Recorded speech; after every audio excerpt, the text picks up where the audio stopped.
who shows up every day like you guys. So Well, good morning. It's still morning time. I have a lot of fun teaching classes, so it's like I said, it doesn't matter if one person show up, a lot of people show up. We're gonna put in good energy to get it done. Okay. Just so I don't know.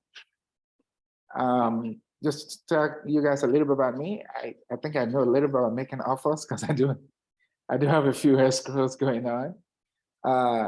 So along the way, we're gonna have a lot of personal input that's gonna help you.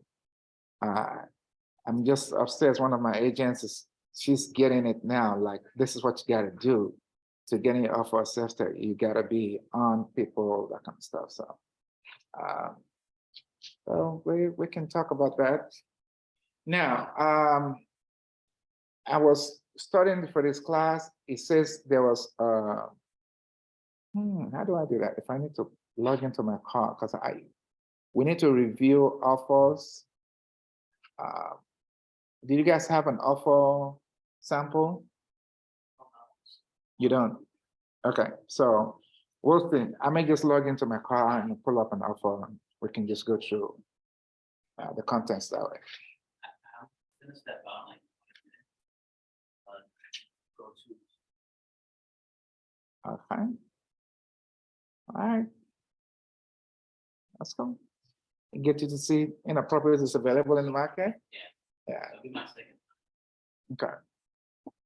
All right, let's go. All right. Well, again, my name is Gary Nix. I've been doing this about 15. It looks like 20 years because I have done a lot of production. I've been in a lot of transactions in my 15-year career, probably close to 1,000 transactions now. So I'm pretty busy. Even when I was an individual agent, I was doing my first 5 years, probably average about 15 deals a year. And then when you kind of have to break through a threshold, 25 to 30, and then I have a little team now, so we kind of do about 50. Our goal is to do 110 this year. Right now we're on track for 70. Hopefully we can, I was telling the team this morning, I think we can take some momentum and turn around. If we get to 100, maybe 90, that would be great, and we'll see. Okay. We're gonna talk about make and receive offers, So it doesn't matter. I'm just going to, the slide is pretty self-explanatory, and we just go along some pointers here and there. And I'll probably pull up an offer on my car and log in and just show you guys, this is what you need to be aware of, Now, it's interesting, my first deal I did an open house for one of the seasoned agents over here. And I had these two guys come in. It was in Redondo Beach, and they were those guys were like AAA corporate headquarters type of guys. And I presented myself so well, and then I took them to the office to write an offer for them. I got up with a lender, and it was interesting. About 4 years ago, I saw the guys like, Gary, that was actually your first deal in real estate. We didn't know that. We never dealt with a rookie. So it's just how you handle yourself, right? That's really this game. You gotta pretend to be who you're supposed to be. So you can navigate yourself easily, but we'll just talk through what we need to do. Okay. So you guys have been going through, it's a few classes I love to take here, but we're just going to talk about my class today. How to make and receive offers. This is 17th class. The thing about Ignite, I remember when I first started, we used to call it 443 class, which is revamped to Ignite now. It's how well you take it to be. If you're really fully on it, it's gonna prompt you to get opportunities, right? if you really take on the homework they give you, because that's what I did. I mean, I think I got my license, less than 2 months. I had a deal in escrow. If I didn't have an unfortunate, I actually had 3 deals in escrow. But I didn't know anything about real estate. All I did is came in, take this class, but I did it and I was involved in any class I took. So when I went in, that opportunity came. Those guys, they didn't know they were doing it with a rookie. I just handled myself well from what I learned in the class, right? So you can look at it as a casual thing, and you get what you expect.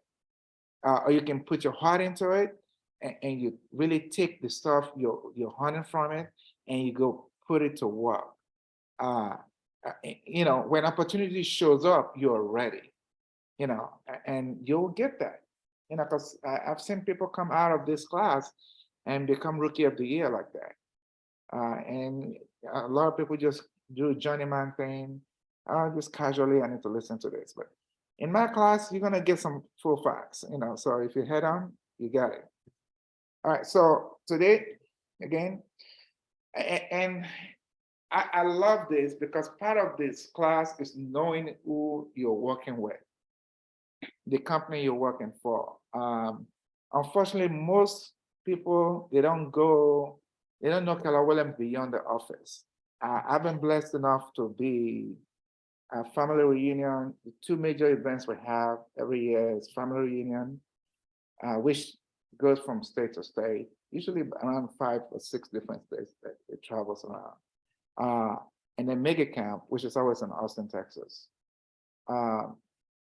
When you go there, you plug into the big Keller Williams,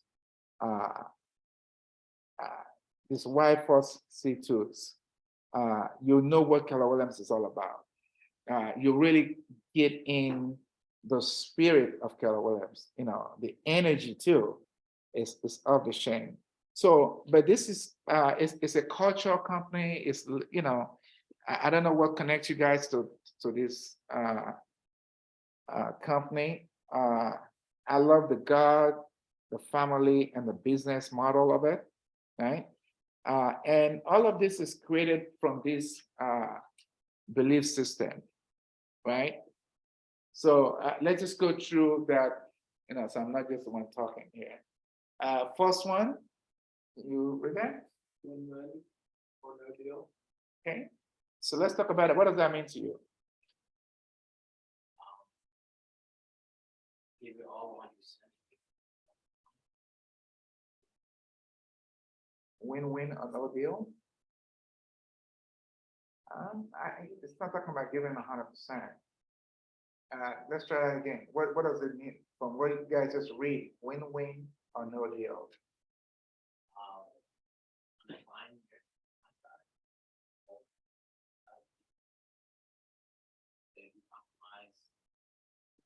So in other words, it has to be a win for you and it has to be a win for the other person. So when we're talking about specifically making offers, who are you going to make an offer to? The listening agent, right? Okay. And who are you representing? Okay. And the listening agent is representing the seller. So it's having conversation that's going to work on both sides. You don't want them to kill your client or kill you, and you don't want to kill them either. That's the concept of fairness. It's the word that we're looking at. Jesus Lord. So let this thing.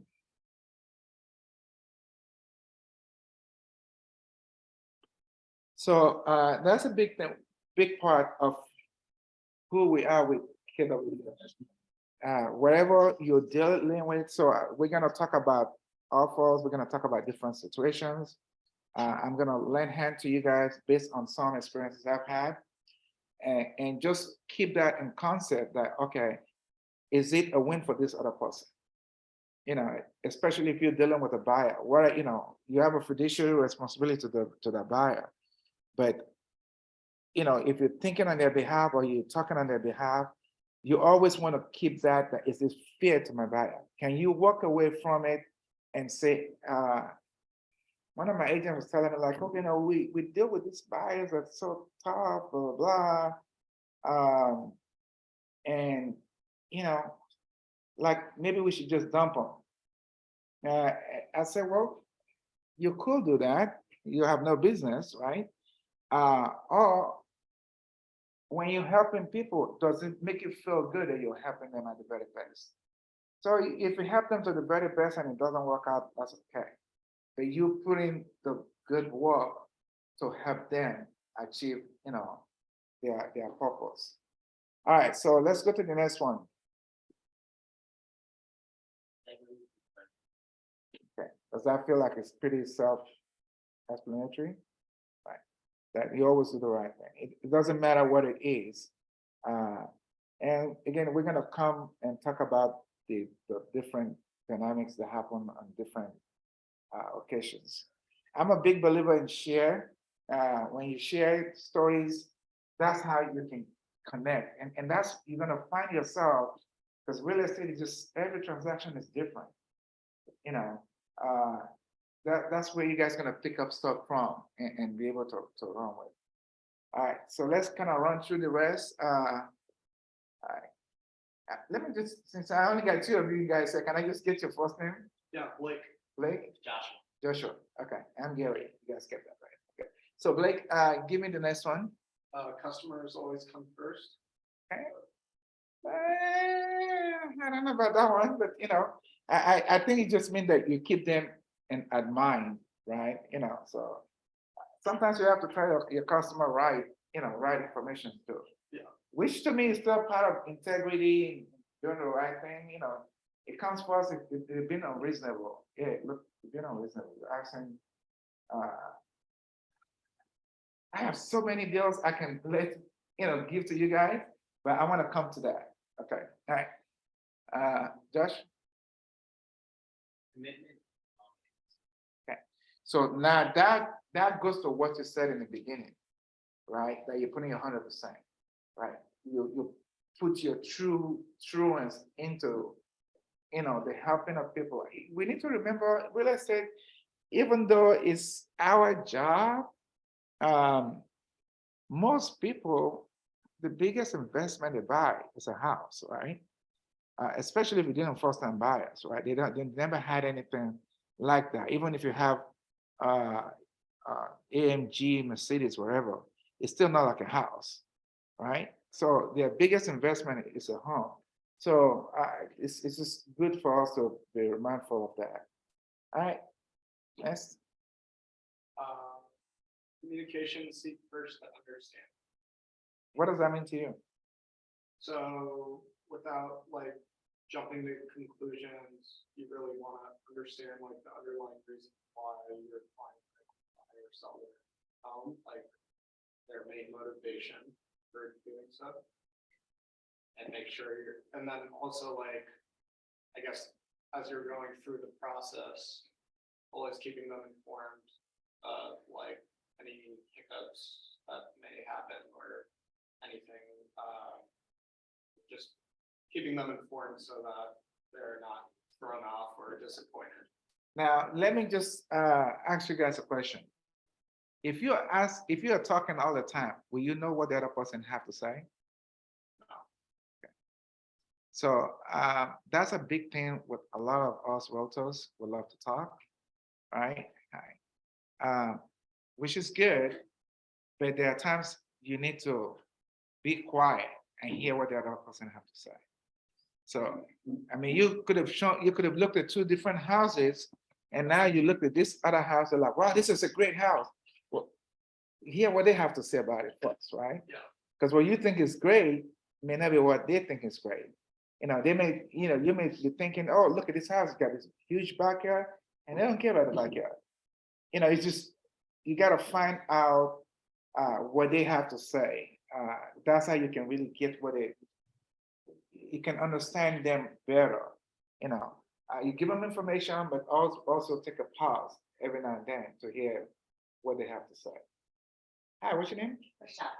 Michelle? Rochelle. Rochelle. Okay, hi, Rochelle. I'm Gary. And that's Blake and Joshua. All right. All right. Okay, next. Creativity. I think we just move on now. And next one. Okay. So either you're working with just with the client, you're working with the other agent. If we all work together, we get to the end. I had a deal. I don't want to talk about all these deals, but just this morning, I had an agent, a listing agent call me up. We are in escrow on a property and they had a foreclosure scheduled for today, trustee sale. And the seller is going to make money. Okay. The seller is going to make money from the sale of the property, right? And the listing agent was freaking out. I said, listen, just relax. I'll make the call. So I sent a loan authorization for the seller to sign. I basically took over the seller. Signed the authorization, I sent it to the bank, and then I reached out to the bank. And when I was talking just 2 days ago to the bank, they're like, oh, we don't know. He said maybe that we have a trustee schedule. We don't know if we can change it. I said, no, you're gonna change it. Are you getting paid your full amount? Take a look at the purchase agreement. So it's a teamwork. I could say that's not my listing. And they foreclose, my buyer doesn't get the property, and the seller loses, right? And when I was talking to the agent, like, I'm gonna have to take over this thing for you. Because he clearly doesn't know what to do in this situation. He's just like, oh my God, how are we gonna do this thing, And the delay was caused by us, because if we were closed on time, there would be no problem. My buyer had hiccups with the loan. So, we make the call and we get even as of this morning, when it called me at 7:30, it was still scheduled for trustee sale. But I got confirmation yesterday that they postponed for 60 days. And so he went to Norwalk, and then when he got there, they told him postpone. So trust starts with honesty. And that just means being true to yourself, being true to your clients. If you tell them, even when there is a screw up, if you tell them, hey, honestly, this is what happened. I'm sorry. Most people are forgiven. If it's when we try to hide stuff, then we become untrustworthy. Most people are, we don't give credit that people are mad at you. I mean, I can tell you instances of dealing with clients. Even I had this one lady, after we closed on her, she gave me all kind of hell, and all my team members like, God, no, we don't want this lady to call anymore. So when she called, I said, let me talk to her. And after all the hell we went through in that deal, oh my God, she went through 3 different lenders and all that stuff. But she sent us 4 referrals after. 4 different from one same buyer, because we still, still dealt with her. Yeah, she was a handful to deal with, but it's just good to she know that she was impeccably difficult, and the fact that somebody handled her made her confident to like, hey, you gotta call this person, you gotta call this person. Trust starts with, say, equity, opportunities for all, success results, through people. So this is just who we are. And I don't know about you, I feel good every day I come to work because I know I work in an environment of good people. And honestly, I'm pitching our event, Make Camp is coming up in Austin. All of my team are like, okay, you got to let us all come to Austin. Because when you go there, before I got into coaching with Keller Williams, I used to coach with different places before. And I've gone to those events. And then when I pop into a family union, holy moly, it's just, you feel the energy of great people around you. Is successful people, but good people. So the culture really matters a lot. Okay. All right. So our goal today is to talk about the offer process, preparing the offer, write the offer, present the offer, receive and respond, and then talk of, recap some ha-has around that. Okay. Have any one of you done any deals at all? Yeah. Okay. Awesome. All right. So we'll talk about that. That's it. So well, Rachel, right? Yeah. Oh God. It takes me a minute to usually pick up the name and say like, all right, all right. Can you read that? I like to think of sales as the ability to gracefully persuade, not manipulate a person or persons to a win-win situation. So we're talking about win-win situation early on, that our goal is not to tear down the other person. Our goal is to create a win-win, and part of that is going to be a lot of stories that what can you do in a situation like this? When this difficult situation comes up, what can you do? Creating a win-win where the other person is happy and you're happy, and you get a close. And sometimes it could just be you arrive at the closing, right? So, right. So let's go into the offer process. So generally, a buyer makes an offer, then you negotiate, you begin a contract or close process, you contact a listing agent to learn more. So what this is really talking about is you just gotta be friendly. I used to have this assistant, she was phenomenal. It was funny. Actually, she came back earlier this year, but it didn't work out this time around. But anyway, this lady, when she used to work with me, I don't know, about 10 years ago, she was really great. When I put an offer on a property, she'll call the listing agent. She like become their best friend, right? So they can accept our offer. And I sometimes I'm like, she looks like too friendly, but as soon as we're in contract, to give cold, right? And matter of fact, I had a listing in Canoga Park just last month. I was sharing this one lady, she sent an offer and she would not let me sleep at night, texting me. I'm like, golly, this lady would not stop. I mean, just communicating. What we need to do. I said, okay, I'll get with the seller. We'll get you a counter. All right, I don't have the counter. I mean, she just constantly that she was so much in my head, and I had 2 other offers on the property that I pushed that offer. They're all kind of the same offer. I pushed that offer to the seller to accept, right? And then we accepted the offer. I sent her a text like, "Hey, your offer was accepted, congratulations," and she went cold. And so. And of course, when you accept the offer, you have no out, from there. And she came back about 4 days later because they were trying to go after another offer. They didn't get accepted. So then she came back to this one. I'm like, you could have just told us, okay, get it, hold on, or whatever. But when I was sharing that with my team, is I still like what she did. She was so much in my head that I had no choice but to consider an offer, right? So that really does work if you're in relationship. Now, some agents are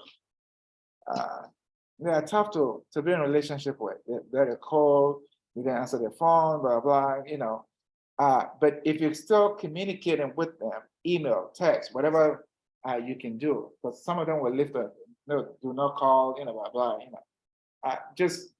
but you stay on it, and those opportunities will happen.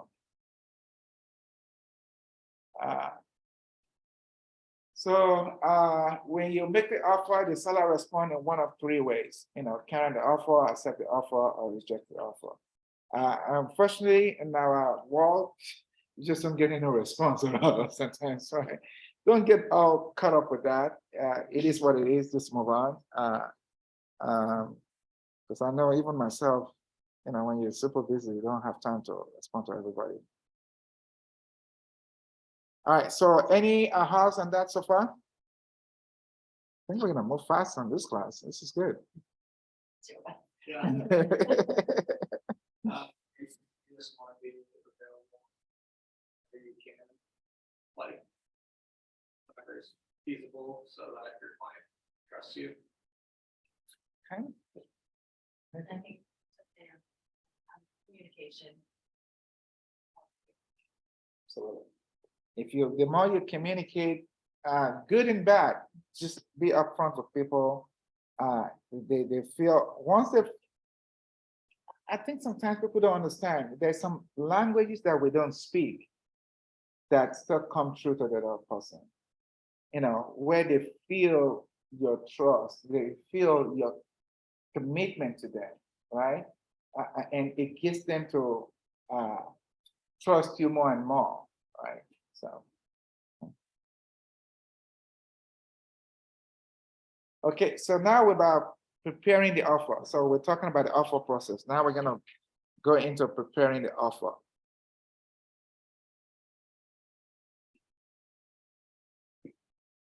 So again, we're going beyond the buyers find a property, they decide on a house that they like.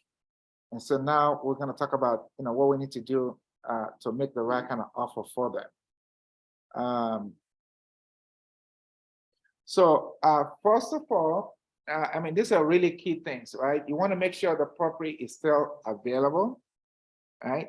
Because you can look at the property and then it goes to pending or backup, and then build a rapport with the listing agent. Hi, how are you? Scary. Always congratulate them on the listing. A lot of us are egocentric, and if you just make the ego like, wow, what a great listing you have, blah blah, and put, even though when you're talking to somebody on the phone, smiling a lot, or finding ways to laugh nicely, not weirdly, it connects with the other person. It just, yeah, it's little tangible things. Hey, congratulations, what a great listing you have. Wow, great. Tell me what's going on with your listing, all right? How much activity are you getting on it? Oh Lord, it's crazy. Okay, that tells you right there, right? So if okay, let's kind of go through the little things that's gonna help you guys. If you call me up and ask me, just go ahead, ask me. With like pretend like you're the listing agent. Yes. Hi, is this Gary? Yes. Hi, this is Blake. How's it going today? Good, good. How can I help you? Hey, I love your listing on PCH. Okay. 123 PCH. It's a beautiful house, and I, love the backyard. How's it been going so far? It's been great. That's awesome. So you've had a lot of showings, a lot of people come through. I can't tell you how many. Okay, no worries. Any offers that you've received so far? Several has come down. I haven't looked at them yet, but I've got much about. Awesome, that's super exciting. Well, I definitely think this may be a property my client wants to buy. So it's a gorgeous property, and looking forward to keeping in contact. All right, but you didn't pry it that much. So now tell me, just from that conversation, let's say the property is listed for 879. What kind of offer are you gonna recommend the client? So you have a lot of people, you have a lot of traffic, have a lot of offers already that you haven't looked at. Is that important, especially right now? Probably one of ask that to the listing agent and see if they come back, because if they've all come in under listing, then you might want to go at the listing price. Well, I think Rochelle is hitting it right. You have to listen to little comments Yeah. that people make and make a determination out of it. Can you Nah. provide X too? Thank you.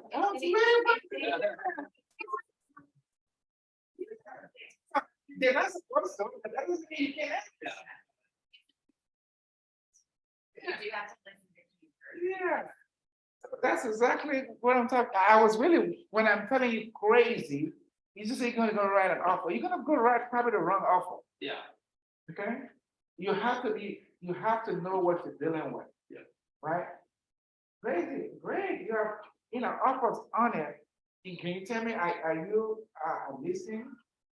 How close are you to listening? You can even start with that, right? If you look at the comp and it's, whatever the comp is, right? How close are you to listen? Oh, we're way over that, all right? Good. How we are we? Are we talking 30, 40? How we are we? And well, I can tell you that, but yeah, somewhere around there. So you can go back and tell your client, okay, you're going to write list price offer because you're out. So if you guys get me here to teach you on this, is to know how to write the right kind of offer, and tell people that you don't negotiate outside of the deal. You got to get inside the deal, first, and then you can negotiate inside of the deal.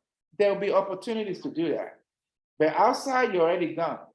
They pick up the next person, the next bus person, and you're gone already.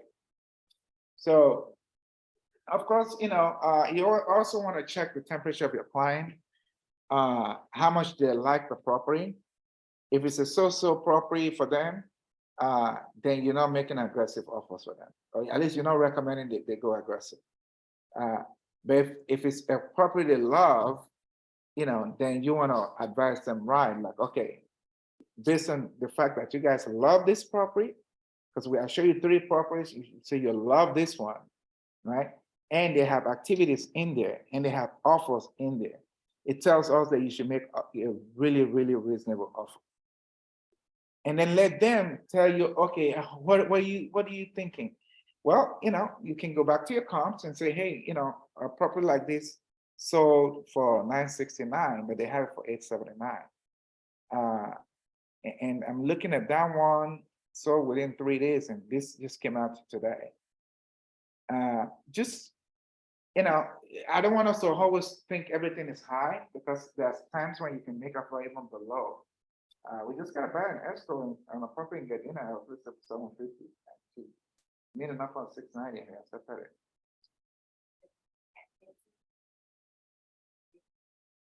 Yeah, it is. But it's what we did is find out, hey, do you have any offers on this property? It needs some work, so, and they kind of listed high based on the fact that it needs work.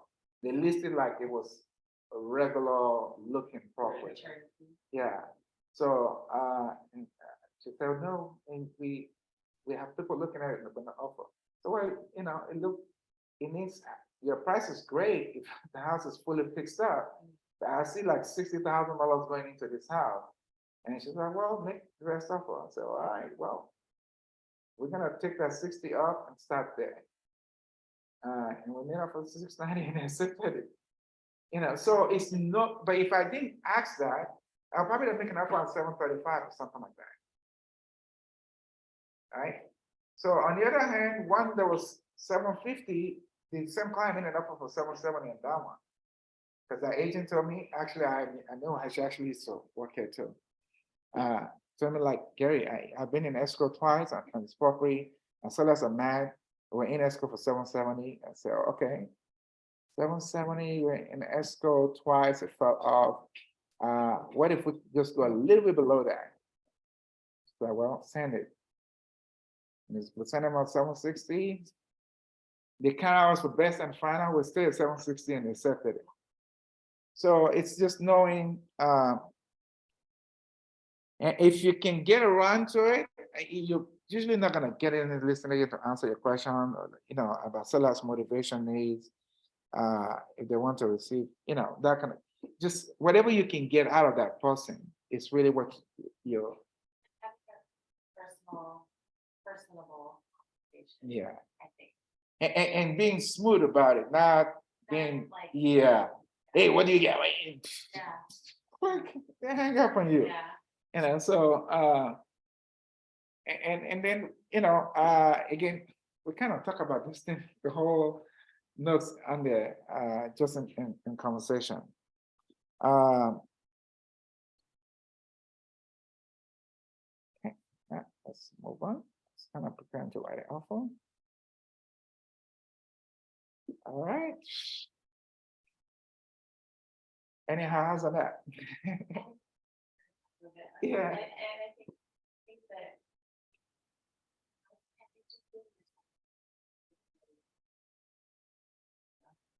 As long as you're not a jerk.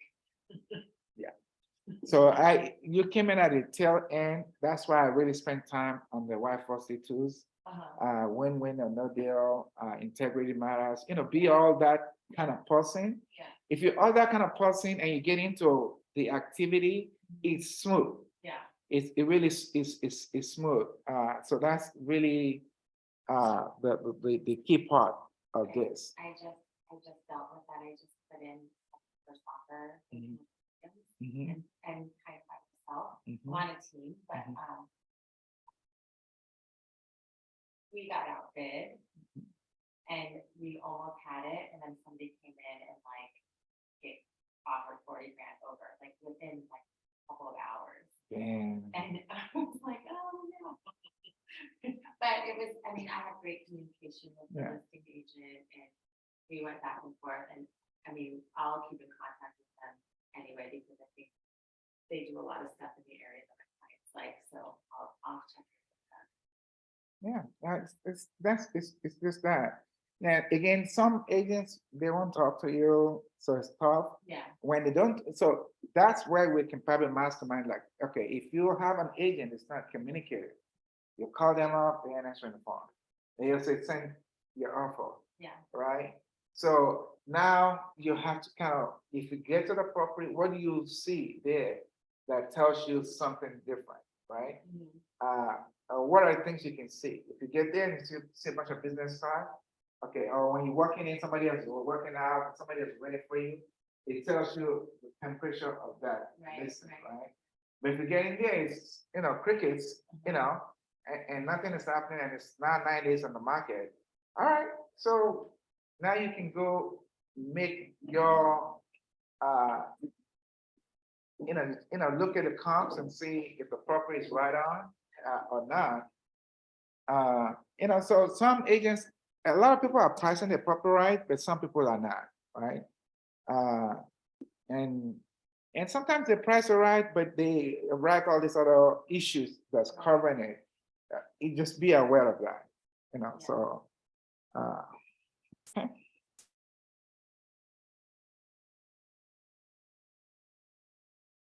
Okay, so now we are writing the offer. Let me see if I can open a tab on this thing. I can't open a tab, then we are ready to go.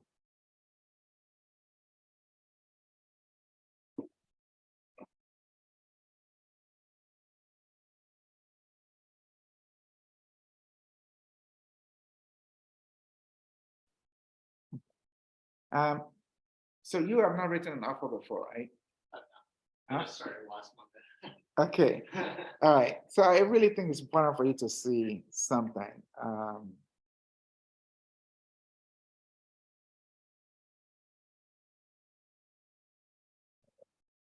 Oh, this is where I'm scared of. I wanted to do.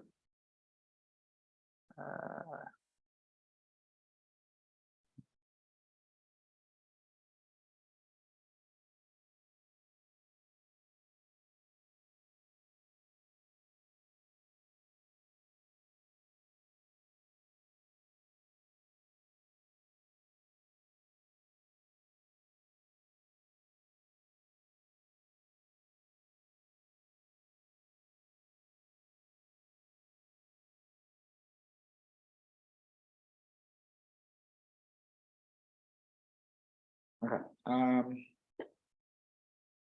gonna just have to go through the contents because if I try to open a tab and put up, this is not the regular computer, so I don't wanna mess with somebody. Okay, so the things obviously you're gonna write on the offer, the price, okay, offer price you're putting on, what the deposit is gonna be. I always recommend you have to know the market, because, I usually recommend to my clients at least 2% deposit. But, What do you mean by that? so if, let's say you run an offer for property that's $999, you need to put a deposit down. They need to put a deposit Oh, down. got it. So, you have to know the area. Normally, I'll say 2%, but there are some areas automatically they want 3% deposit, right? Anytime I run an offer for property in San Fernando Valley, they want 3%. And in the South Bay, we don't really expect, except if you're competitive. If the property is competitive, then you better put 3% minimum deposit. If there's no action on the property, you can get away with 1% deposit. Just know where the things that makes the offer stronger than the next buyer is understanding the temperature. When I say temperature of a listing, the activities going on around that listing. If they have a lot of people, if it's crickets, you're the only one that's coming in. Hell, if you're the only one that's making the first offer, you can offer below it. Or in a property, I made an offer for, one of my agents made an offer for property that a lot of people think is cash purchase only. Property needs some work, but it's not terrible. Just the facial boards on the trims and all that stuff. Those are they're non-fixable things. So long as it's a conventional offer, you're okay.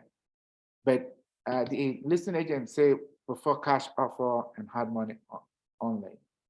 So in that situation, obviously, $1 million property, it's only people that have the cash that's gonna put an offer on it. So now if you have a conventional buyer and you went there and like, okay, this thing is nothing that bad, and you check with listing agent like, well, no, I'm getting this lowball cash offers. Okay, so you can just come in maybe 50,000 below and put conventional offer. And sometimes you have to convince that listing agent that, hey, listen, we can get this done. It's no problem. And I actually had one that accepted an FHA offer. I'm like, golly, if I was that listing agent, I would not accept an FHA offer on the property because it does need a lot more work to go. The carpets are out, but they don't have any other offer. They were getting cash offer that's like $100,000 below. So we give them an FHA offer like $25,000 below. The guy's like, okay, are you guys gonna make it work? Yeah, so we can make it work. And we know what we closed it. Didn't really have to spend that much. I was actually surprised. Because it was a trust sale, the seller was doing nothing. So I told my buyer, look, I have a handyman. I sent my handyman there. He charged me $350. And he did all the little paint that need to be done and smoke detector and stuff. Close the FHA. So it's just those are the little things that help you so have an advantage where everybody else backs up. Okay. So we're just looking at when you're writing an offer, the things you need to have in there. So price, obviously, terms will be like how many days in escrow. What are most agents comfortable with? Yeah, 30 days. They also know your lender, I deal with different programs. So I know there's some lenders, if you have doing a car FHA loan, they usually don't close in 30 days. So, but if there is competition, let me wash my mouth now. Okay. Let me wash my mouth now. I don't want to get in trouble. but I'm gonna give you insight of how you can close more deals. Okay, you have to push the envelope a little bit. But there are some loans that you do that can close in 30 days. Now, if you have a buyer that's gone through underwriting already, you can make an offer in 21 days. So if they say they want a cash offer, then we can complete your cash offer. You know, we can do 21 days or 17 days, you know, they just have to do an appraisal and boom, they're done. But if somebody still gotta go through the process, they would normally need about 30 days for, you know, regular escrow. And then, the things to be aware of, in terms of terms is your inspection time and your appraisal time. I think on the car farm, they have inspection up to 17 days and appraisal about 17 days too. And loan about 21 days. So knowing if you're competing against other people, if you're not, and honestly, I never leave mine blank for 17 days, no. If I can make it 10 days or 12 days for inspection, I put that. Appraisal, usually I put out 14 days, always a little less than. Again, if you're competing against other offers and that person left it 17 days and yours just 10 days, they know you're more committed to closing with that buyer. They don't want to go strong them out and then inspection come out and you have all this stuff and you say, no, we can't do it, right? So it's being aware, those are the things that will get your offer accepted. If you can shorten your contingency period, okay? So again, we'll talk about honest money deposit, we'll talk about inspection period, time for seller acceptance. I always leave that open. The only time I did a property time for seller acceptance. It's naturally like 3 days, but if you leave it open, it's open. If some people, now I've done it where, okay, we had I had a buyer like, Gary, you gotta get me into escrow. Like, I need to get a property now because my money, our funds are coming from a trust, and if she doesn't spend it by a certain time, the trust keeps the money. So we looked at a property, they just literally put it in the market, and I offer them $50,000 above. But I say you have to give me an acceptance at 12 o'clock tomorrow. And I called the agent. So initially when I wrote the offer, I wrote at 35,000 above. And the guy's like, no, we're gonna do open house, blah, blah, blah. I said, okay, what's gonna cost for you to not do that? I need this thing done. So I said, well, if you can give me 50, I can do that. So I talked to my clients, like, yeah, let's do it. And we put 50 in, but we still kept the appraisal continuous in place. We had it for a shortened period, like 12 days. But the property appraised. It appraised $50,000 over. You know, we went ahead and closed. So only when you have that kind of situation where if you don't find a property for that buyer, you lose an opportunity. You just gotta know where you are with people and you respond to them as properly possible. So when you send the offer, of course, you never send the offer with those two things, the pre-approval letter and the proof of funds. And always make sure you have enough proof of funds to cover at least the down payment and closing costs for the buyer. All right, if you get a stronger proof of funds, I just make it offer look stronger. Okay. Okay. Any question on those? Please, home warranty, always request for home warranty. Even when they put in seller's choice of all services, I still put the home warranty in there.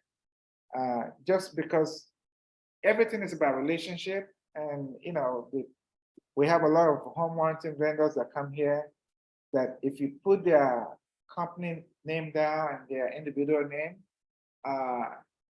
they will give you personal priority because they want you to get more business for them, right?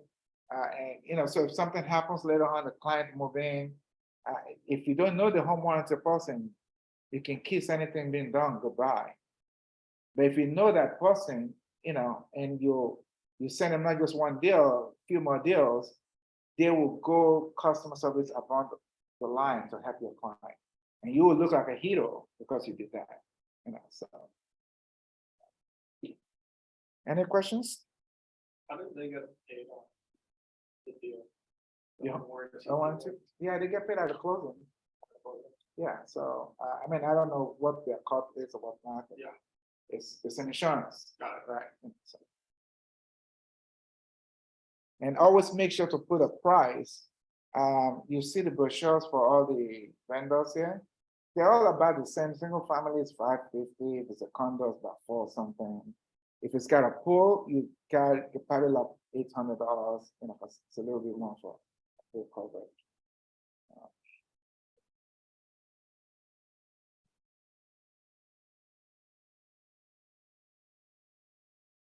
So, and then of course, at the end, you want to kind of review the contract, be sure your buyer understand the contract.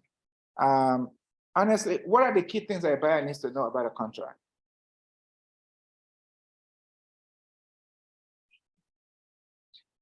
You're gonna read this 20 pages of contract for them? Hell no.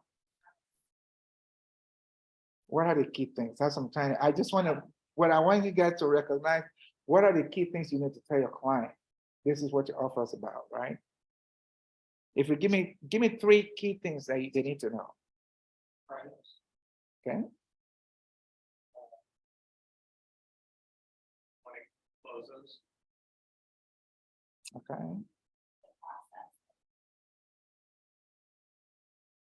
Contingency. Yes. So the 3 key things they need to know is obviously the price, the deposit, and the contingencies.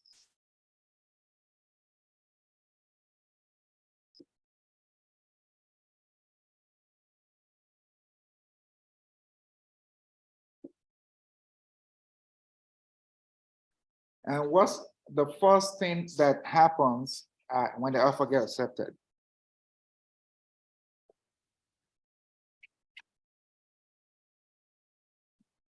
Oh, no, it's not, I'm sorry. It's not your client, the offer. Okay, what's the first thing they got to do though?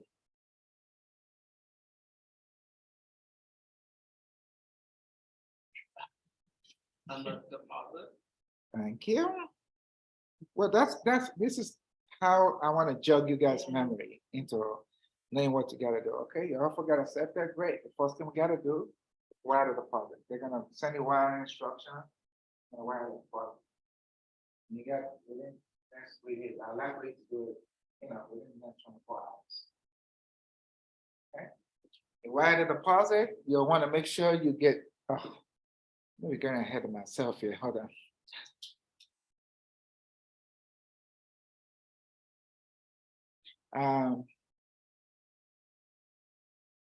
So the wire deposit, you want to make sure you get the contract for who are the 2 critical, I think if I ask you that question, it will generate a bit more.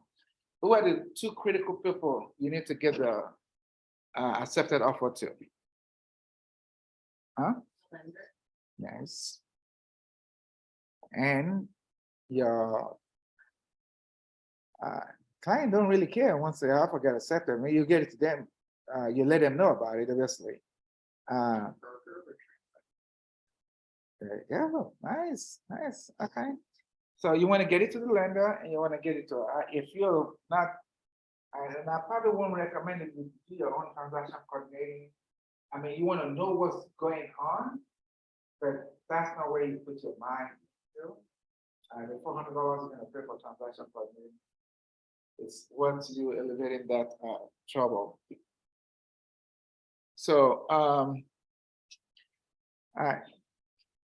So making sure, again, the buyer understand the contract is the key things that we talk about, okay?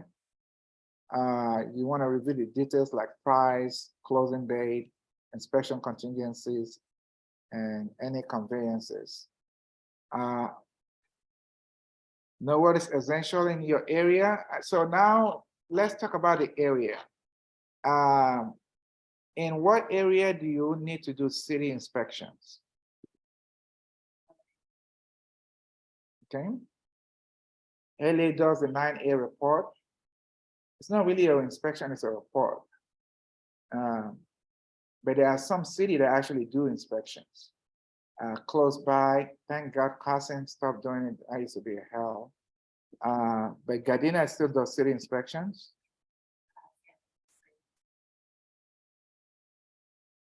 I simply don't know.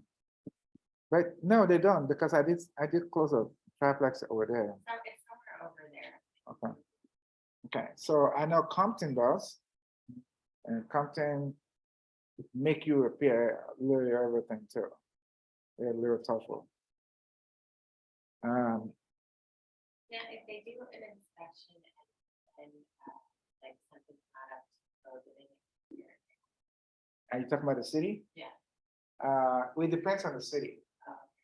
Gardena could give you hell on it, but the bank can also waive that. So if you go through the city in Gardena and you know there's a lot of stuff that needs to be taken care of, yeah, you probably want to have a conversation with your buyer. You know, it's like if you open a can of worm, then you got to deal with the worm. You know, if you don't open it up, then you'll get it. Compton will give you a citation on it, their report on it, regardless. You know, these little cities, man, they make money off of nothing.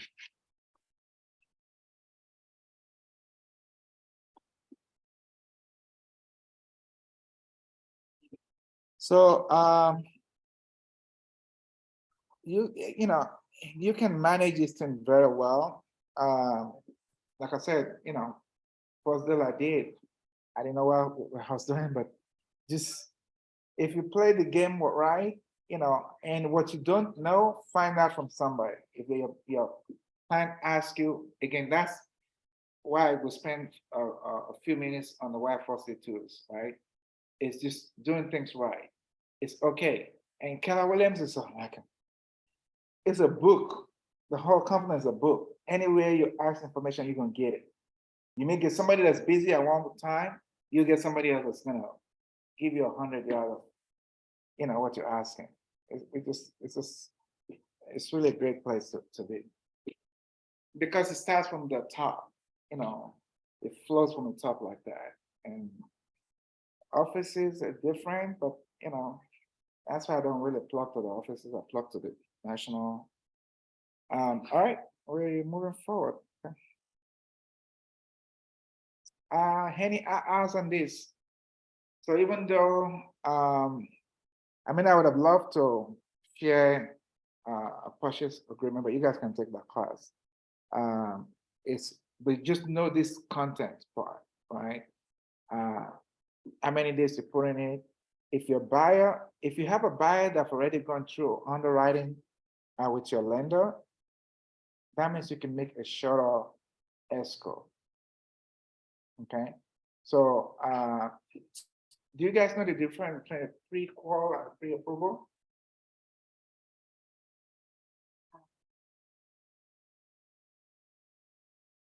Okay, so if you met with a buyer and they brought you their tax returns, their pay stubs, their bank statements, you can take a look at that. Okay, you make this income, you have this down payment, you're probably going to qualify for this much, right? Most of the time they don't pull the credit at that point because they just ask them how much debt do you have. And a lot of people have access to Credit Karma or their bank FICO score stuff, and you can see, okay, if you got if you have a 600 something FICO score, it probably means you have a lot of full debt. So that person you want to pull the credit. But if you have a 800 FICO score, it probably means you have very low debt, right? You know, so if they tell you they don't have any debt, I'll take that, right? Okay. All right, this is good.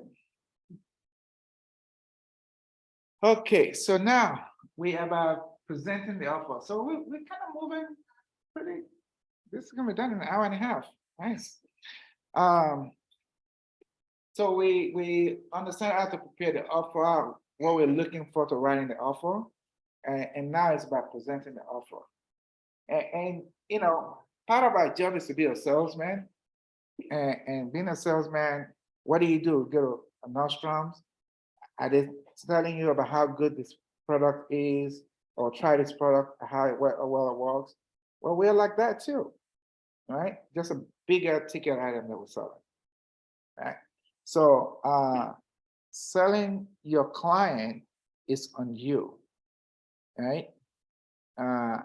If you do a good enough job of it, you'll get your client's offer accepted, and you'll get a paycheck. Okay, it's all about helping the client, right? And then, you know, your opportunity will come. So.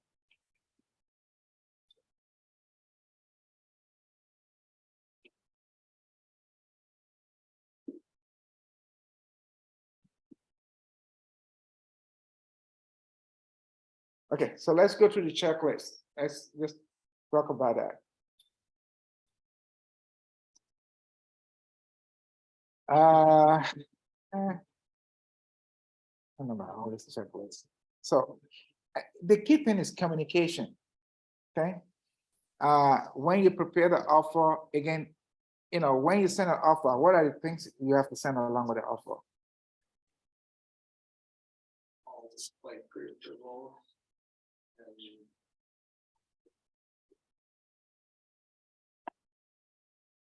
And That's it. Now, if you have someone that has a 760 FICO score, you should probably tell your lender to give you a copy of that. give it a what? Copy Uh, of their front page. So, because now you're selling them a little bit above the norm, right? Not everybody has a 760 FICO score. Right? If they have a 680 FICO score, don't ask for that. Okay. So just look at the little pluses that your client has that you can share with a listing agent. Look, I have a great offer for you. I had this one listing, this lady sent me this offer, and the subject was a great offer. And that it caught my eye, you know, like, oh, this is cool. And I went in there, and it's like a regular offer. But the way she presented it, it's like, but you know what? I accepted that offer. Yeah. It's that. And I had 3 other offers on that property, and I accepted that offer because it just came, the energy that come out of that when I opened it was just good. You know, it's the same. I'm like, okay, what's this? I had to call her out, like, what is this great offer you saying? And she said, oh, Gary, you know, blah, blah, blah. You know, she was real smooth. I'm like, okay, whatever. How do you feel about writing letters about the client? Like a little love letter. I think you can spend that energy if you're competing against a lot of people and you still writing a good offer, right? If you are, because you never know. If you're competing, if you're just doing one deal, you're the first one, just send it out for it. You just never know. Some clients, I remember I had a listing in Torrance. Yeah. I You guess. said you were buying lunch. You didn't show up for Yeah. that. Amazing, Gary. Yeah, no, it's all good. So I had this listing in Torrance, I think on 222nd, and this, I had 2 offers, and one offer was putting 10% down.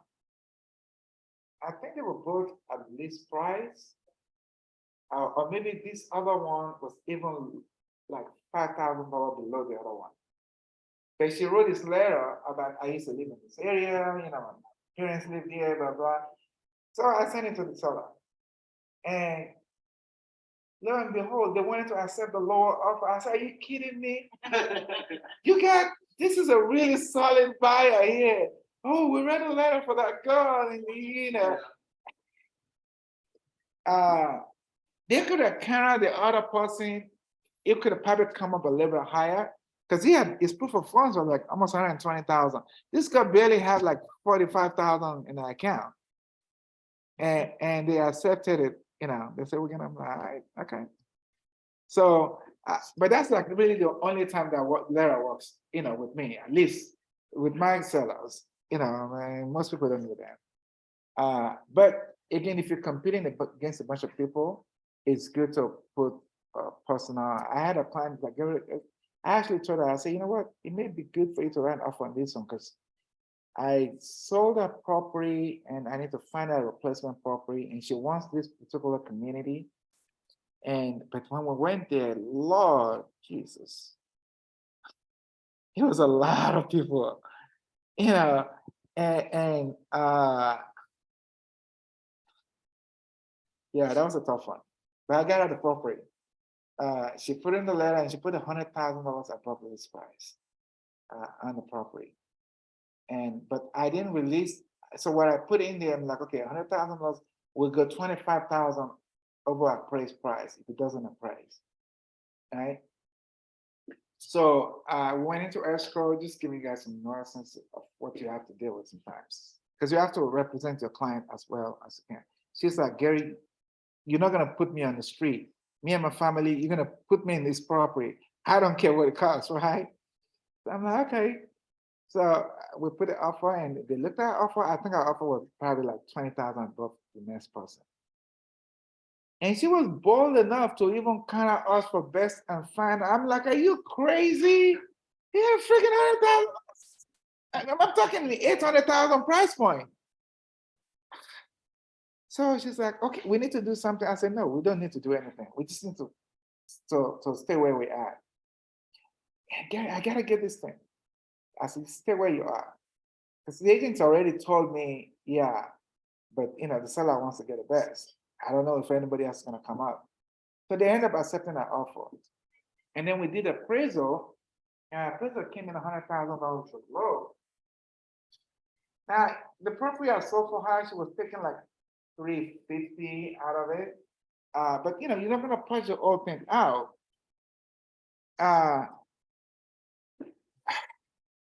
But I wasn't there when the appraisal was done. And I just have a really good knack of when I meet an appraisal, I get my value that I want.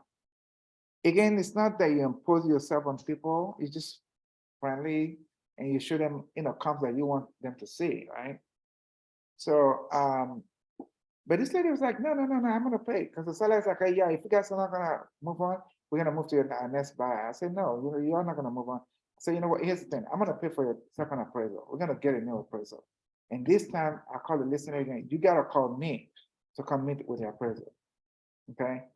And that's what we did. I paid for our appraisal. We did a new appraisal. I met the guy there. He's a Clipper fan. I'm a Clipper fan. Oh, it was sweet. Everybody give us full value. He give us full value. It's still $100,000 more, but at least it's not 100,000 out of our equity that's taken out. Now it's funny. She never said, Gary, let me give you $5,000 out of that. But that's cool.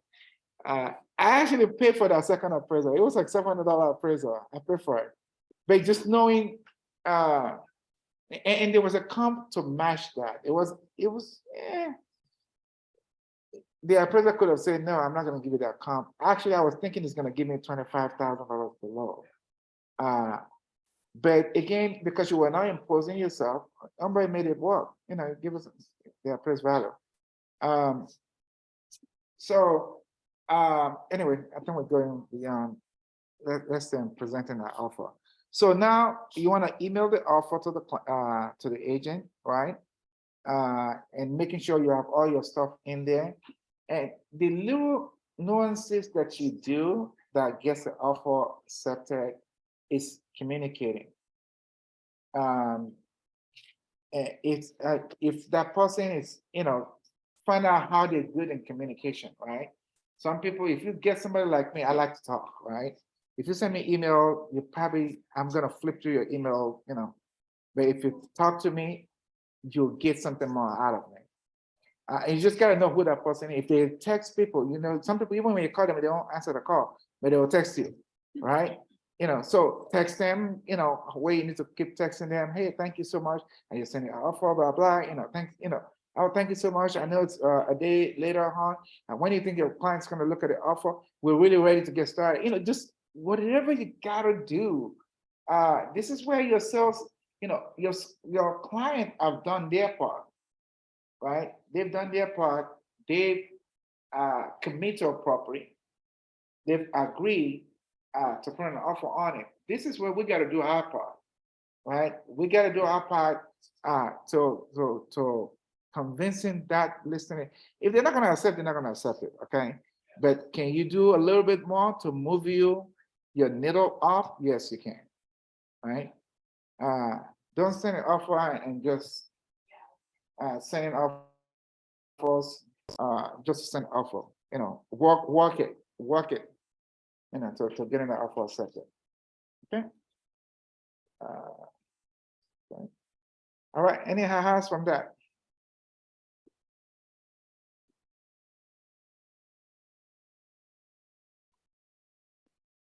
Does it feel pretty smooth? You guys, get a feel for what you need to do to get around. All right. All right.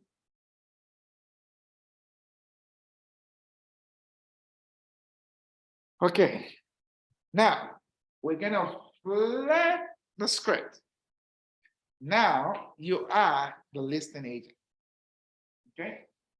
Let's assume your next opportunity is you get your own listing. Right? How do you get that listing? How can you get it?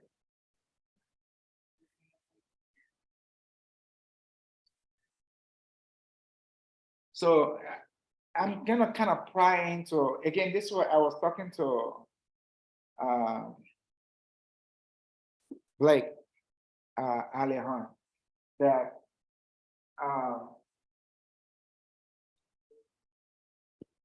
the way to do good in this business is to put in the work.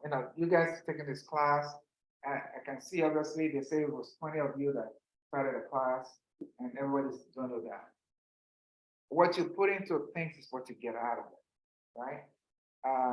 I don't want to tell Josh, yeah, you can go to Brokers Open, that's cool to go see properties, but what you really learn in this thing is what, if you really take action on what you learn, that's where opportunities come to you. I'm not interested in just being a realtor with a badge, I'm interested in learning what's going to get me, stuff done. Okay. And part of that is doing the lead generation model that they tell you to do, making contacts with people. You have to really reach out. And if I give you a few pointers, is that the people are the best person that's going to get you the first level of business. Okay. And what most agents buy off of people they know is maybe they've known you all your life and you've shown up certain ways. That's probably not a great way. That's okay. Most people are very forgiving. You just gotta show up differently and stay different, right? But so most of the listings you're gonna come across in the beginning is gonna be your friend, your uncle, your mom, your dad, that's okay.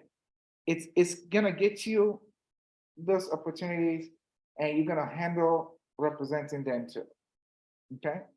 All right. So you are the listing agent. Now we're gonna talk about how you receive and respond to offers. Okay.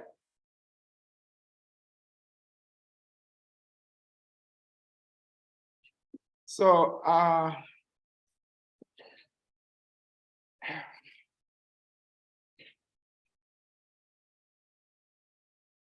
making sure the offers is complete. I'm kind of like taking in a breath, like, okay, I wish I really have a purchase agreement in front of me to show you guys here. Okay.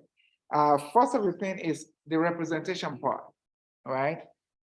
In the purchase agreement, you have the the representation, it comes through, and then when you get to the actual contract, there's a check mark if you represent the buyer, if you represent the seller, or if you represent both buyer and seller. It's very important to have that check mark down. You know, if it's just that person just represent buyer, they need to check that, right? You want to check the same thing we're looking at. Is there a deposit down? You're gonna articulate to your client, if this person put less money down as deposit and this other person put more money down deposit, that means that person is willing to risk a little bit more.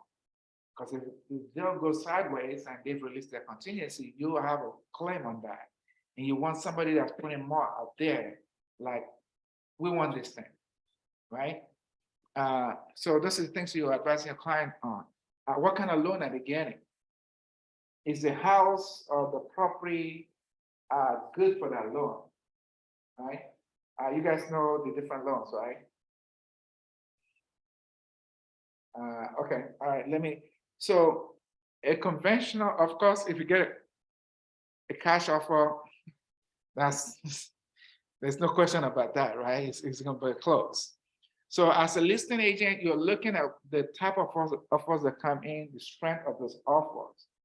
And that's what you present to your client. Now, so yeah, if they receive a cash offer on a property, that's a done deal. You know, there's no, a cash offer may have inspection, but they just inspection, and sometimes they'll come in and say, no contingency. But when you have no loan contingency, it's a great thing. Because that means it's a done deal. No appraisal needs to be done, right? So the next kind of offer you want to look at is a conventional offer. And how strong is the conventional? Is it 20% down, 10% down, 5%? But so long as it's a conventional offer, why is it a conventional offer? Let me first kind of tackle that. An offer is conventional. There's something in the bank they call DTI, debt to income ratio, right? Which determines the ability of the buyer to qualify for the loan. So when you have a conventional, we know most conventional offer, the DTI is about 45% or less, right? So if the buyer is making, let me just use a easy figure, $10,000, and the payment is $4,500. So it's $4,500 out of $10,000 the gross that is allocated for their mortgage expenses. Actually, in a conventional, it's 45 on the back end, not on the front end, right? So FHA goes to 55% on the back end and 50 at the front end.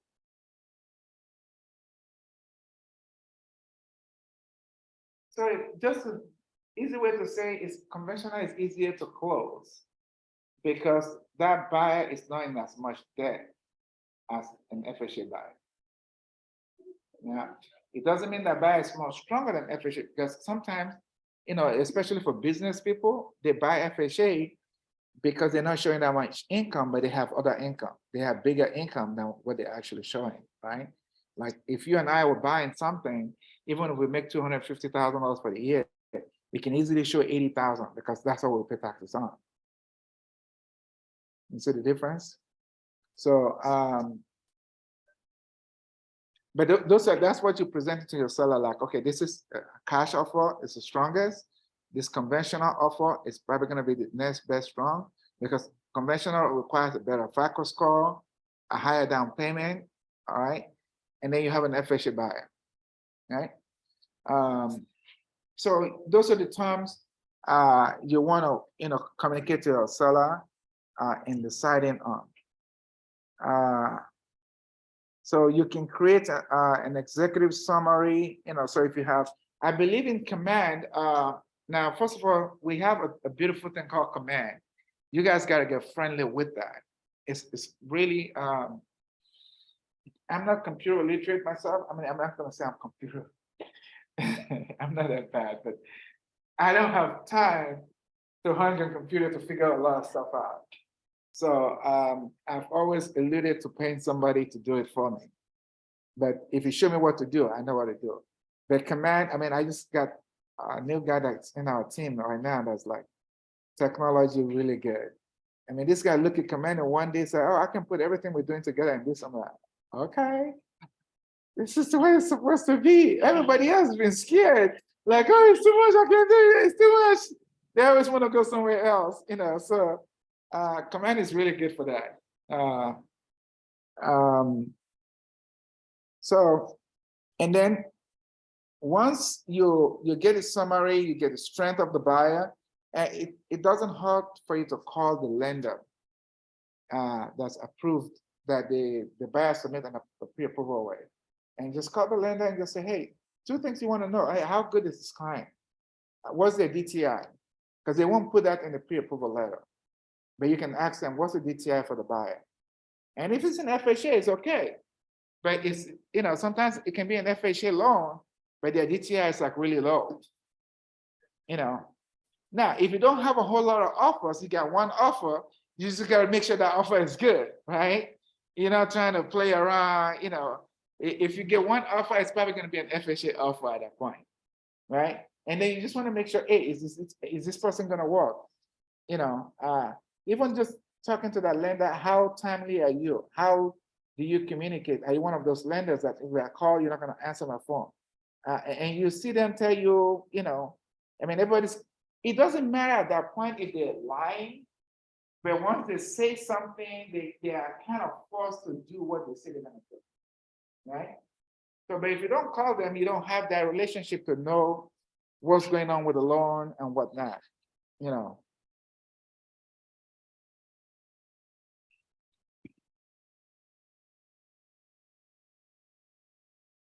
Now, I believe Command actually has a thing of reviewing offers that you can send to the seller. If the seller, you know, most of my sellers are not computer literate. I gotta either talk to them or take all the paperwork to them. Okay. That's what I'm finding. But you know, every now and then you get a pretty savvy, you know, seller that you can send stuff to. Okay.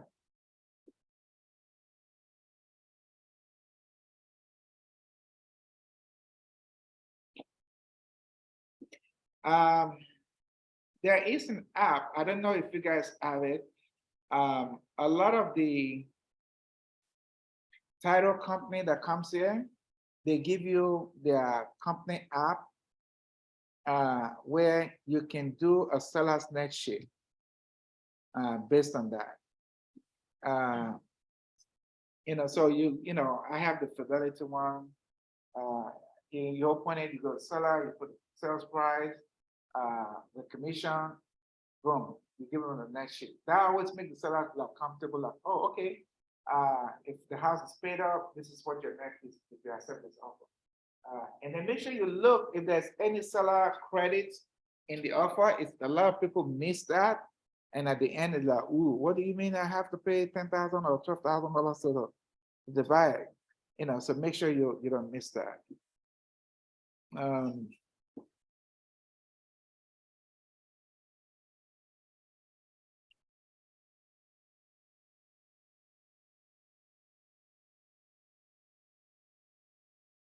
Okay, so this is a part where it talks about we can create an offer in Command. I'm really not going to be the one to teach that.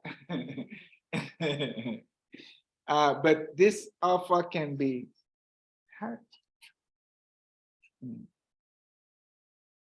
Yeah. Sorry, I just want to teach you guys the basic of what you need to know. And then Command, you got to work on that. But that's telling you how Command is so great. Okay, so let's just kind of go through the process of reviewing the offer. The buyer makes the offer, seller respond in one of these three ways. They can accept the offer as is, they can counter the offer, or they can reject the offer. There is a page in the purchase agreement, the last page, where they can click, you can put a checkbox and reject. But honestly, I've never done that. I just sent an email to the buyer's agent, sorry, offer is not accepted. and be nice, we wish you the best luck, blah, blah, with your client. But, when you look at counter, of course, if you put an property up at a good price, and you have multiple offers, multiple meaning more than one offer, then you can advise the seller like, hey, you have the option of carrying the offer. You can carry them for best and final, or you can even put a price above your list price. Whatever it is they want, it's like, okay, oh, Gary, I know you said we listed a price for 1.3. I really want 1.5. So we got 5 offers at 1.3. You can carry all back at 1.5. And they'll come back with their best that they can come. And you can look at it. And sometimes they will stay. I mean, I've done a count of $30,000 above, and all the freaking agents stayed at the same price. It's weird, but so like I had to pick up one of them. Just look at the strength of one,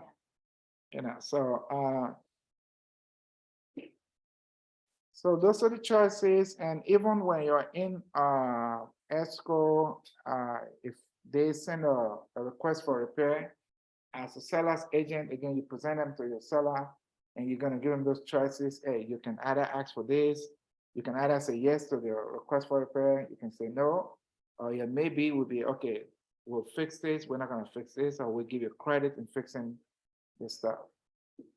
And just have a conversation with the buyer's agent, like, hey, would the buyer be open to credit rather than us fixing the stuff? Because if you fix it and the buyer fall out of escrow, you just spend the money for nothing. The next buyer may not want that. So just have an understanding of that.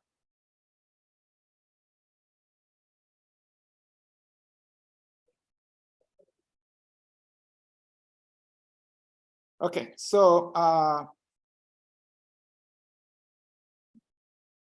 we'll just talk about, so if we need to negotiate the contract, if they send you a seller, when do you send a seller counter offer or seller multiple counter offer? You guys know the difference on those? When you sell When do you send that? it,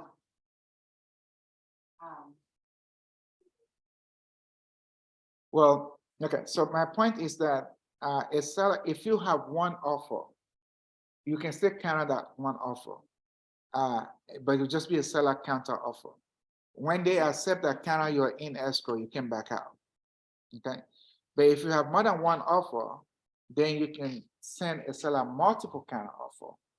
And if either one accept, you can still wait and review everybody else before you decide who you want to go. You can even send another counter offer. After you send a multiple counter offer, you can send a counter offer to this one particular buyer. And if they accept it, you can open escrow. The difference with seller counter offer, if the buyer accepts it, you have no choice, you have to open escrow. Right? That's actually happened where I remember a property in Orange County, I think in Anaheim or Fullerton. We had a seller counter offer, we accepted it, and the seller went to somebody else. I'm like, what the hell? Guys, like, look, you can sue them, but this is what they wanted to do. So I ain't got time to sue nobody. I just walked away from it. You can fight the wrong fight, or you can just move on live, find another property for the client. So I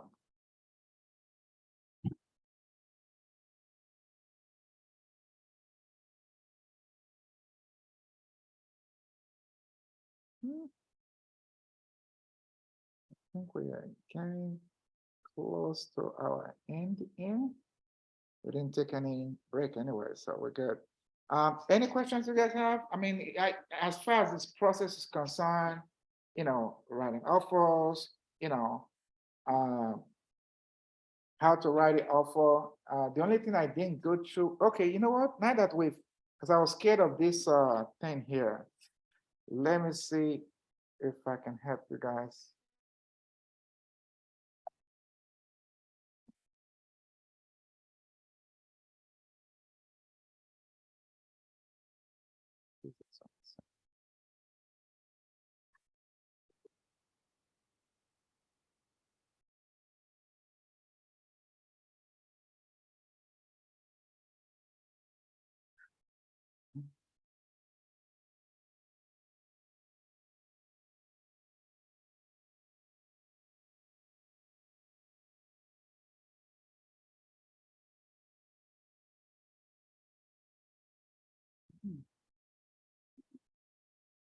Okay, can you guys see it on the screen? Yeah, okay. So I'm gonna just take you through one of my team members private road.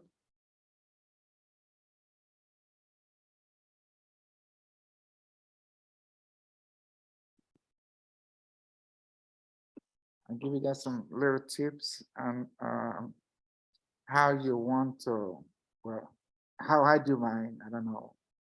May choose to do something different.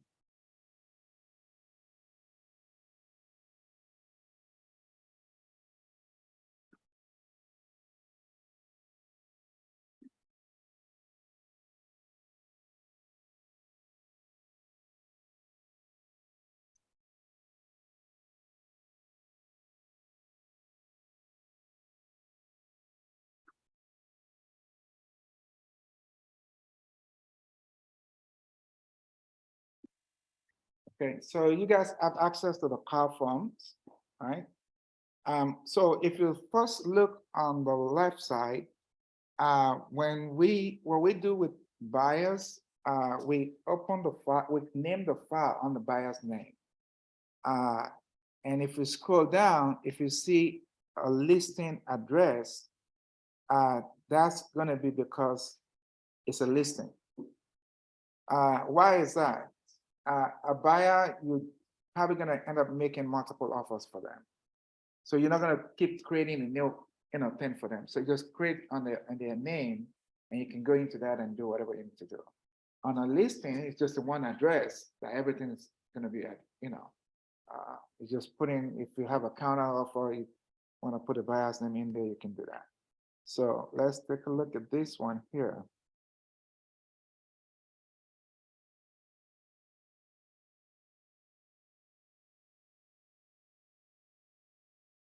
Go to documents.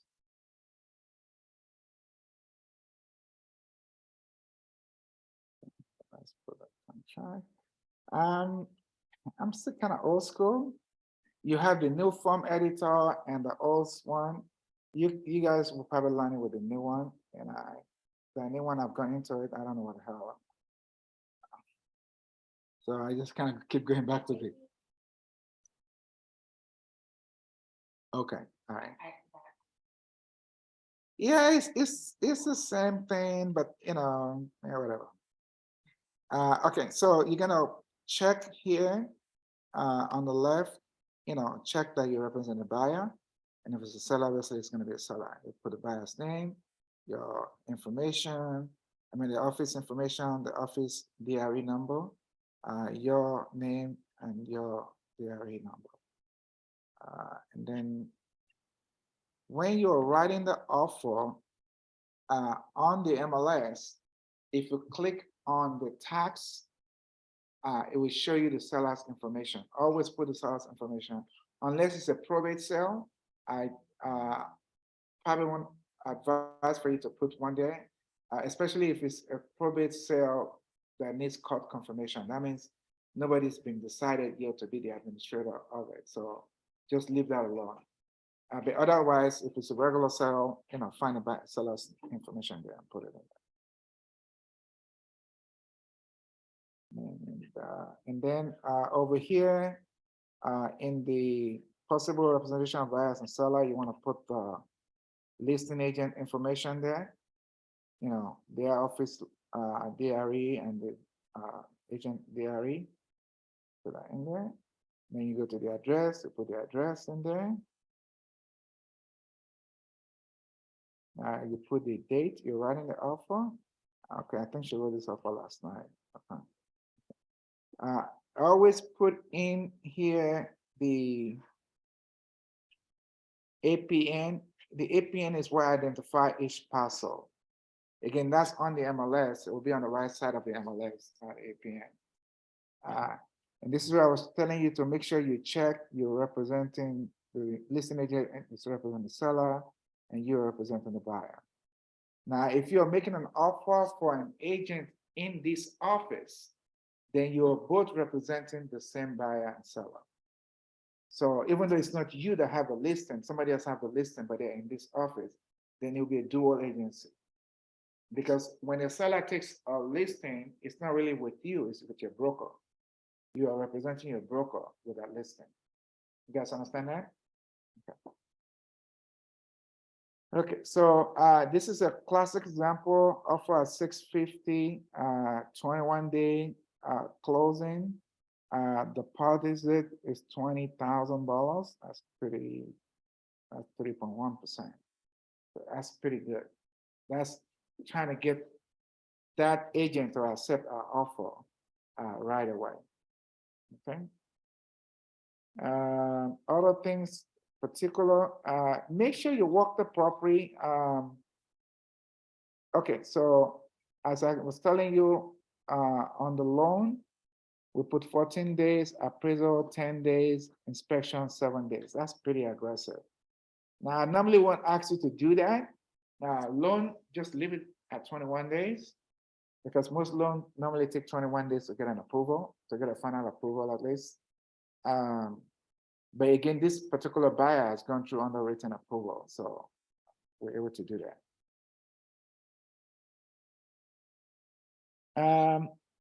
On this part here, the state stuff, the way I train my agents, everybody does it a little bit different.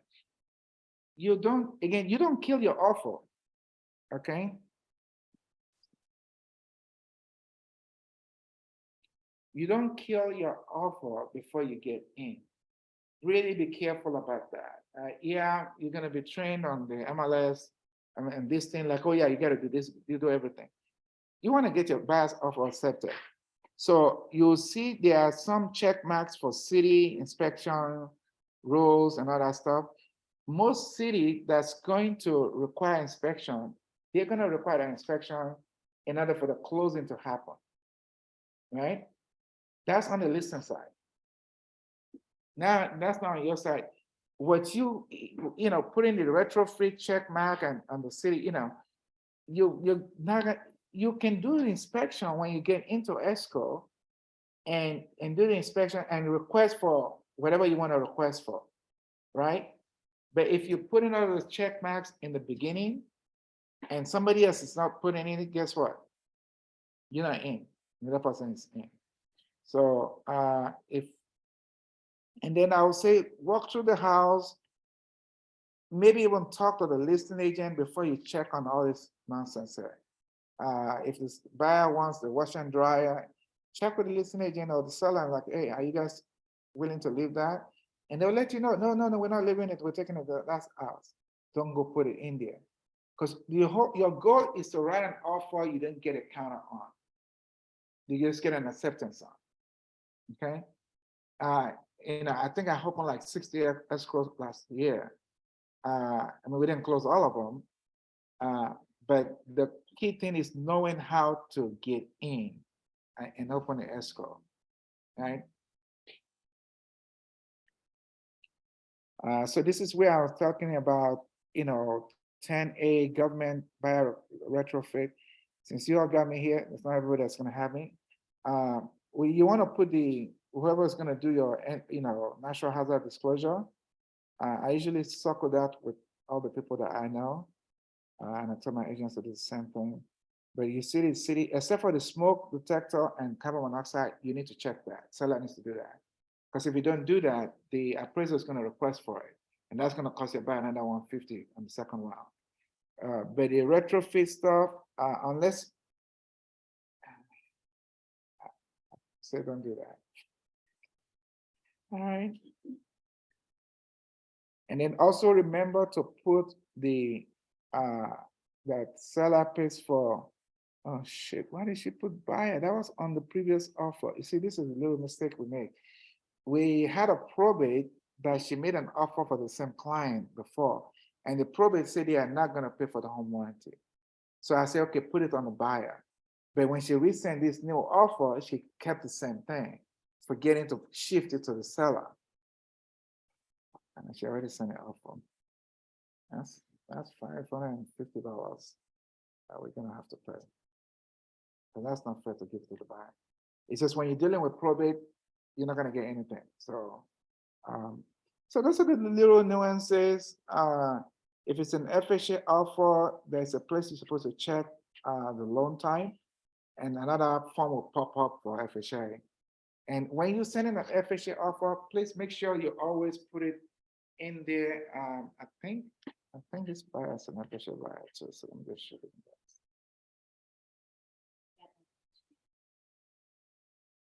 that. Often? That's like 50% of the time. Most buyers cannot, they don't have money, big time money saved up. But right now, actually, FHA is better deal than conventional. I had a buyer that was putting 10%, and they have a 800 FICO score. I looked at, again, this is why you have to be really who you're working for. Help your people, and it's good to understand things well ourselves.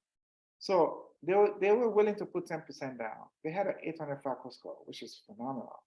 But conventional rate about 3 weeks ago was 6.25. So I looked at it, and the guy called me like, Gary, no, we don't want to pay over $6,000 in mortgage. Can you help us? And I asked the lender, like, what can you do? Oh, well, Gary, this is what it is. I'm like, okay, well, let's take it from conventional. Let's put it to FHA. What do we have? And then we put it in the FHA so that the payment is lower. So I'm like, okay, it's still 10%. We go FHA because conventional was 625. They were able to get a 5.625 FHA. Their payment was like $300 less. I said, go with that. And I just told them, I said, look, you move into the house within a year, you'll probably pick up another 10% equity. And if rates has gone down, you refinance, you lower your payment, way back then. But at least for now, this is your best, upward. So Wouldn't that make it less likely that it get accepted though? Than if you're moving to FHA as a seller? Not necessarily. well, actually, we're in escrow on this one already. Okay.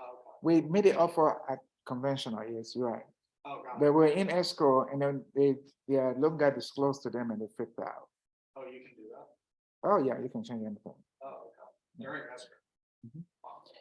Remember, my first thing is your first goal is to get the buyer in escrow. Yeah. A lot of changes happen. You can even renegotiate the price, the credit when you're in escrow. But if you're doing that from outside, you ain't getting in. You've already lost that. So that's a mistake a lot of agents do. Like, oh no, I'm going to negotiate the very best deal for your client. You didn't get in. So you get in, and then you have your opportunity to renegotiate and that stuff. All right, folks, I think I'm pretty out here. Any questions? Can you guys give me some aha, please? At least 2 ahas, one from the both of you. Right now with the FHA, I can't even for an escrow or changing anything. Yes. No, it's not in stone. This is a negotiating thing. Okay, well, that was at the very last. You telling me that's the only thing you got from my choice? Okay,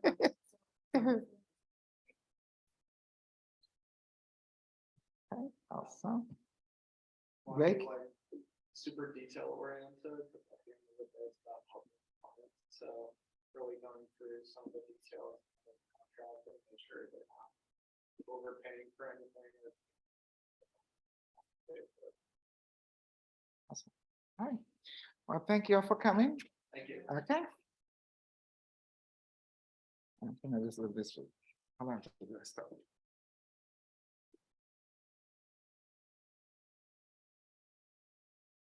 They're close to it. Yeah. Oh, is it?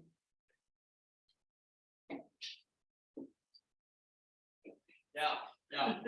It's super helpful. All the examples